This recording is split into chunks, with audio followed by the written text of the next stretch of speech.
देख रहे हैं पंचायत दिशा न्यूज। प्रदेश में एक समय 29 सीट जीतने का दावा भाजपा द्वारा किया जा रहा था। देश भर में 400 सीट जीतने की बात कही जा रही थी, लेकिन हालात बदल गए हैं। लोगों ने न्याय का साथ दिया है। मध्य प्रदेश में अब कोई बीजेपी का नेता यह भी नहीं कह रहा कि अब वह 29 सीट जीत रहे हैं। यही बात मध्य प्रदेश कांग्रेस कमेटी के अध्यक्ष जीतू पटवारी ने इंदौर शहर में मीडिया से बात करते हुए कही। उन्होंने कहा कि मध्य प्रदेश में उन्होंने सबसे ज्यादा सभाएं ली हैं, जहां जनता का मूड उन्हें समझ में आया है। यही वजह है कि वह दावा कर रहे हैं कि कांग्रेस को 10 से ज्यादा सीटें मिलेगी। साथ ही उन्होंने यह भी कहा है कि मध्य प्रदेश के इंदौर शहर में अगर चुनाव होता तो यहां भी परिदृश्य बदला हुआ होता। इंदौर नगर निगम में हुए दिनेश घोटाले पर उन्होंने कहा कि अभी 150 करोड़ का घोटाला पहुंचा है। अगर सही तरीके से जांच हुई तो यह आंकड़ा 2000 करोड़ पर पहुंचेगा। उन्होंने यह कहा कि 20 साल से नगर निगम में घोटाले चल रहे हैं। जनता के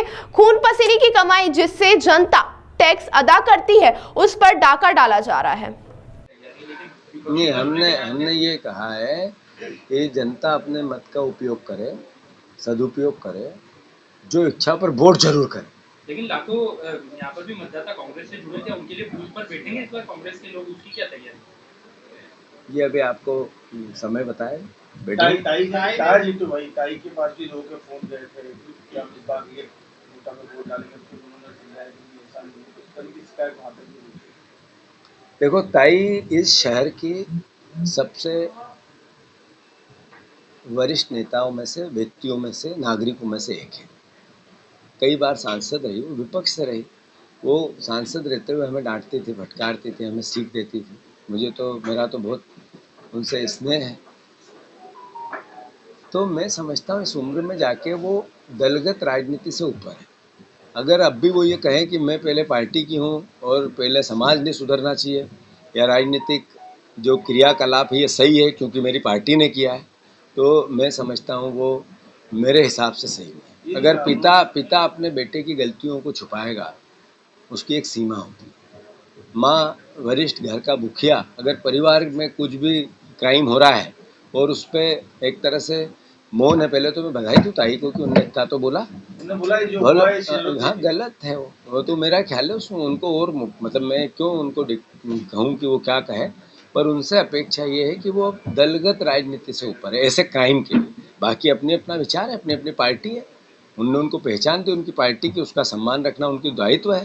पर इस क्राइम के लिए अगर वो आगे नहीं आएगी या सही तरीके से दृढ़ता से नहीं बोलेगी, तो मैं नहीं कहना चाहता उनको, पर मेरी ऐसी भावना है कि इसमें जो भी इंदौर का नागरिक है वो सोचता है, बातें आपस में कर रहा है, विचार कर रहा है, बात ये कर रहा है, तो उसको थोड़ा रिएक्ट भी करना चाहिए। इसलिए करना चाहिए कि हमारी तो बच्चे, आज मैं हूँ, जीवित हूँ, कल शायद नहीं रहूँ, थोड़े दिन बाद और कोई आएगा, उसके बाद और कोई आएगा, उसके बाद प्रकाश चंद सेठी थे, आज और कोई है। पर अगर ये क्राइम चलता रहा तो फिर आपके बच्चों का क्या होगा? क्या आप ये चाहते हैं शहर में?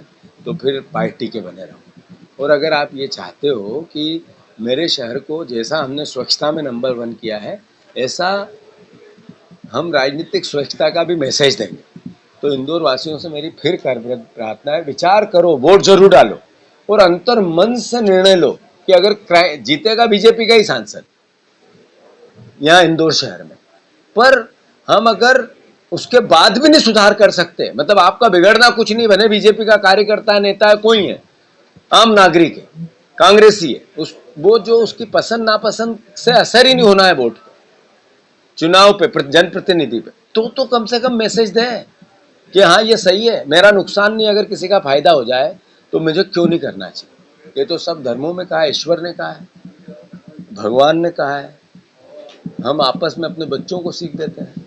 तो अगर किसी का कुछ नहीं बिगड़ना और फिर भी कुछ सुधार सकते हैं, तो मेरा शहर क्यों नहीं सुधारे, मेरे वरिष्ठ जन क्यों नहीं सुधारे, मेरे युवा क्यों नहीं सुधारे, इस इंदौर शहर के नागरिक क्यों नहीं सुधारे? कितनी उम्मीद आप कर रहे हैं, कितना मोटा नहीं, मैं कोई मुझे नहीं,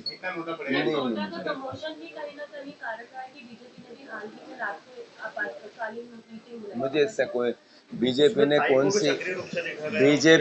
कौन सी मीटिंग बुलाई, क्यों बुलाई, क्या कारण थे, मुझे नहीं पता, और न मैं इन कारणों में जाना चाहता। मैं तो इंदौर शहर के बीजेपी के कार्यकर्ता और नेताओं से, इंदौर शहर के अखबार के जितने जर्नलिस्ट हैं उनसे, मालिकों से, इंदौर शहर के जितने सम्राट विचारवान लोग हैं जो विचार देते हैं उनसे, और आम जनता से अनुरोध करना चाहता हूँ कि बीजेपी को भी आप सपोर्ट करते हो तो बीजेपी का ही जनप्रतिनिधि चुना जाएगा और फिर भी आप सुधार कर सकते हो।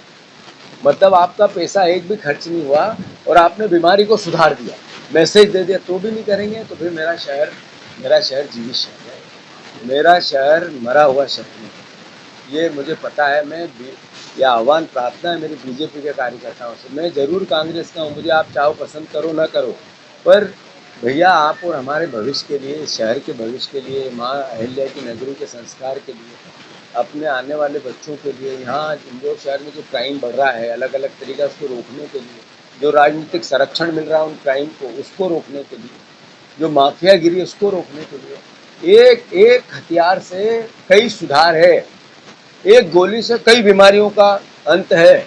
मैं इतना ही कहना चाहता हूँ और नमस्कार।